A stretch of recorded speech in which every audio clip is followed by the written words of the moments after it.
Hello बच्चों, question पढ़ते हैं। शो दैट द लाइंस, ये दो लाइंस हैं, आर कोप्लेनर। ये कोप्लेनर हमको शो करना है।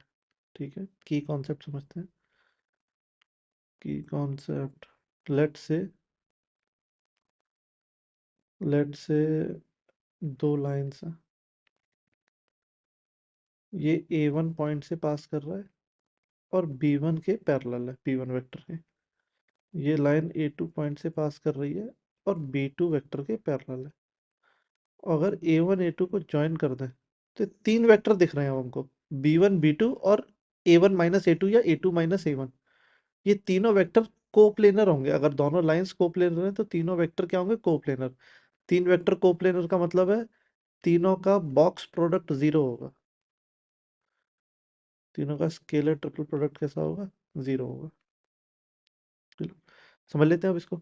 दोनों लाइंस को थोड़ा सही से स्टैंडर्ड फॉर्म में लिख लेते हैं कि x minus one upon two is equal to Y minus three upon four is equal to Z minus zero upon minus one.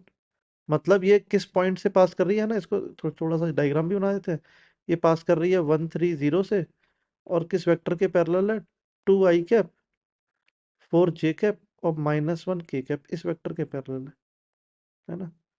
चलो दूसरी लाइन को भी थोड़ा स्टैंडर्ड फॉर्म में लिख लेते हैं। x minus four upon three is equal to, इधर ऊपर नीचे 2 से डिवाइड कर देते हैं, y minus one upon minus two is equal to z-1/1।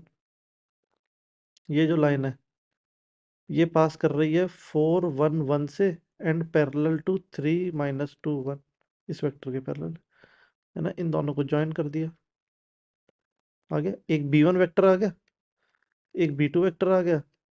ये A1 का पोजीशन वेक्टर है ना, ये A2 का पोजीशन वेक्टर है। A1 माइनस A2 भी फाइंड कर लेते हैं ना। A1 माइनस A2 कर लो, A2 माइनस A1 कर लो, कुछ भी कर लो। A2 माइनस A1 कर लेते हैं find. 4 - 1 3 i cap plus 1 - 3 -2 j cap 1 - 0 plus k cap. आगे अब बॉक्स प्रोडक्ट जीरो करना है। A2 माइनस A1 मतलब 3 - 2 1, B1 2 4 - 1 और 3 - 2 1। ये बॉक्स प्रोडक्ट जीरो आना चाहिए, हमको चेक करके बताना है। कोई बात नहीं है, इसको यहाँ से ओपन कर लेते हैं, प्लस माइनस प्लस कर लेते हैं, है ना। ये आ जाएगा 3 टाइम्स 4 - 2 प्लस 2 टाइम्स 2 + 3 और प्लस 1 टाइम -4 - 12। तो 4 - 2 2, 3 2 6 प्लस 5 2 10 -16, जीरो आ गया। जीरो आ गया मतलब हैंस प्रूव्ड। हैंस प्रूव्ड क्या? कि ये कोप्लेनर वेक्टर्स हैं। अगर ये तीनों कोप्लेनर है that means these lines are also coplanar. Thank you.